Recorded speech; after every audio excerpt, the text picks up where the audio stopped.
ma rhywbeth yn wir, rhaid I ddweud.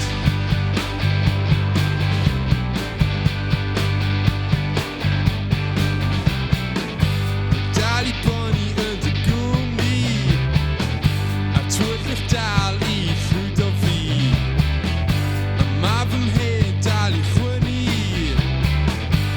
wrth I tanau dy weli. Yeah, just ddosgi ganwch I ddim, dal I ddosgi